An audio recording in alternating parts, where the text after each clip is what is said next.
Welcome to the Amazon Best Read Show, where we bring to you India's favorite authors. I'm your host Sonia Kulkarni, and we are here with Durjoy Datta. He's an entrepreneur, he is a screenwriter, and he is extremely loved by his fans. Durjoy, thank you so much for joining us. Thank you for giving me the opportunity. It's great to be here. No, it's fantastic. You know, it's a great opportunity for both me and your fans to get to know a little bit more about you. That is so sweet. I'm truly honored to be here. Thank you so much. So, The Boy Who Loved, your latest book is out. How do you feel? It's always a bit of nervousness and excitement because you get to interact with the readers again, you get to tell them a new story, and you're looking forward to what their reactions are. So because before you write the book, it's all in your head and you think that's a great story, but when it goes out and people say, oh, it's not good or it's brilliant. So it's a nervous period, but I'm really happy. Like, the best feeling that any writer can ever get is to put a full stop to his story, that now it's yours. So it's a very exciting period for me. Yeah, I bet. So the book has been out for 10 days now? Yeah. 10 days. So what's the reaction been so far? So the only reaction I go for, I've never been reviewed very widely by newspapers. So the only reactions I go for is the reviews on all these online retailers and blogs and stuff. So I read those, and those are generally very positive right now. So I'm very, very happy and stoked. Yes, the book has a 5-star rating on Amazon. And that's very rare, so congratulations for that. Thank you so much. much. And if you haven't ordered your copy already, the link is in the description below. Please do order it. Please do order. The Boy Who Loved. So the entire story is written like diary entries over a period of 15 months. So this is one of those diary entries. Oh, great. He sounds like an intriguing character.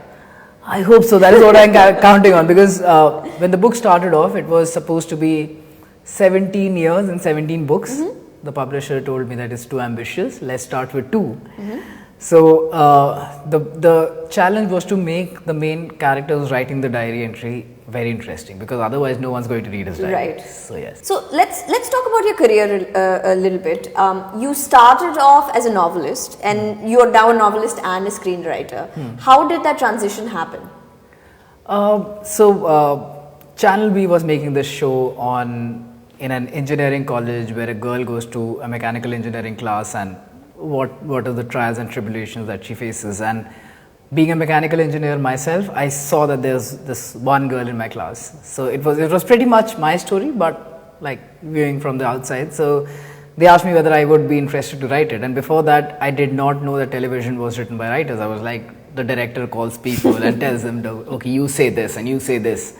So I was very surprised, and they called me and they asked me to write it. And I thought I'll do it for a couple of months just to see what the experience is like. But it is very different from writing books. Books is a very solitary process. You write a book, it comes out, 6 months later you get an overview of how people liked it, and then you write your next book.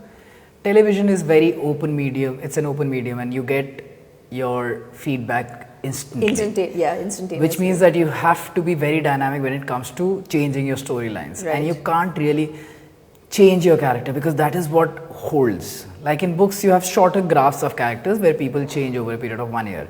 In television, you have to stretch out your character for 3 years, 4 years, which means that your character has to be really strong in the first place.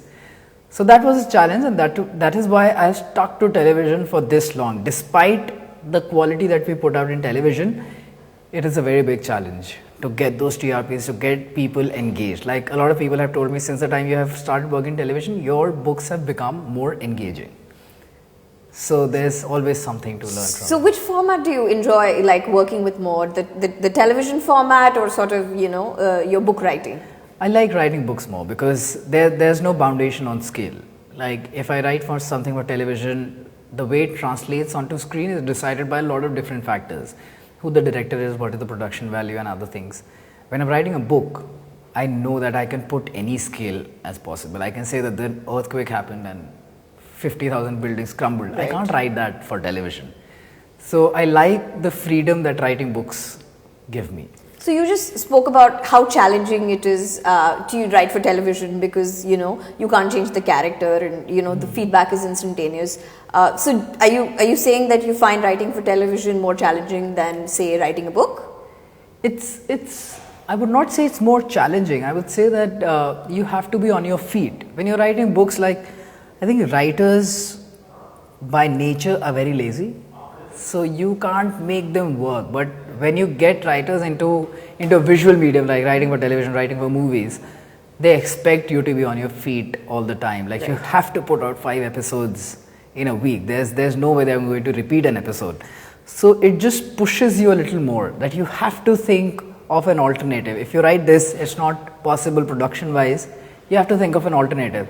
It just pushes you more in terms of your output, but writing books gives you a sort of creativity which Writing for television doesn't. Yes. So books, and you started your writing career, with novels. Yeah. Did books play a big part in your life growing up? Like, who were some of your influences? It did. So when I was growing up in the mandir that's in every person's house, there used to be a portrait of a really old man, and I thought it was like some god man, but I realized that it was Rabindranath Tagore, and my family had a legit holiday every few years to Shantiniketan, where Rabindranath Tagore's ashram is. So I realized that, an author is revered so much just because he writes books. That is amazing. And so my family was very clear that you have to be like academically really strong, but they also insisted that I read a lot of books.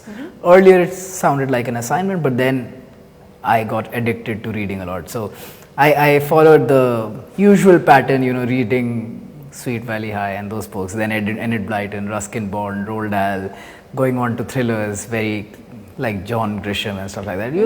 The cliched path, and then you start discovering young adult writers, then you start discovering Indian literary writers. So I went through all that journey, and so books have played a really important part in my life. So yeah, that's where I think that I like seeing all these authors in front of me. I realized that I too want my name on a spine of a book. So, yeah. Well, you have your name on many spines of books now. yeah, I do. Which writers stayed with you? Like, you've obviously like read a lot, and who are some of these authors that you can call your favorite now? So I think when it comes to writing for children, Enid Blyton, of course. Ruskin Bond, because he's the only children's writer from India who has like stood out. Then I really like Byomkesh Bakshi's Satyajit Ray, because of course it's like any writer who writes in a setting that's slightly Bengali, I get drawn to that author. Like, I really like Jhumpa Lahiri. I really like Amit Chaudhary as well, who's like really slow, but he's so Bengali that I like it. Then of course Salman Rushdie, he's amazing. Like, nobody bends language like he does. It is insane. Vikram Seth, of course. Then young adult writers, John Green has always been one of my favorites. I liked him when he was not mainstream. So how has your approach to the craft changed? Like, how have you evolved as a writer from your first book until now? I think, for the first 3 years or 4 years, I was still a student. I was still studying. I did not take writing very seriously. I was writing because it was fun to write. For me, the best part of the day was when I used to go back from college. I had my laptop in front of me and I could tell a story. That was great. And for introverts, it's the brilliant way to express yourself, because you can't tell those stories when somebody's sitting in front of you because you're too shy to put it in words. So it was a great release for me. So earlier my stories were trying to impress people in terms of, look how funny my character is, or look how sarcastic my character is. But later I think I tried to tell more wholesome stories, more range of characters in a sense. And of course when you're 21, your language is not that refined. I think no one should get published at 21 because... But you did. I did, and the worst part was that not only did I get published, the book worked, which You're means... calling it the worst part? Yeah, because then the incentive to get better is lesser, and then the publisher keeps telling you that write a certain kind of book. So I think there should be a little bit of time before you explore how it is best to write a book. Like, I think just because I got published early, my progress of just the command over my language is a little lesser than it should have been at my age. So You made a very interesting point, right? The publisher expects you to write a certain kind of book, and going back to your latest book, The Boy Who Loved and The Girl of My Dreams, I think you are not writing a certain kind of book anymore. So I think I stopped doing it after my 5th or the 6th book, because that is when I took writing seriously, that this is what I'm going to do. And because see, a lot of people tell me that why are engineers or why are management graduates getting into writing? I think the only advantage that those guys have over other people who get into writing is because they're used to working on something 12 hours a day, and they are more disciplined than normal people. They take it like we have to be the best at it. That is because you see competition all around yourself. So that is, so when I took it seriously, I took it really seriously, that I have to be good at it.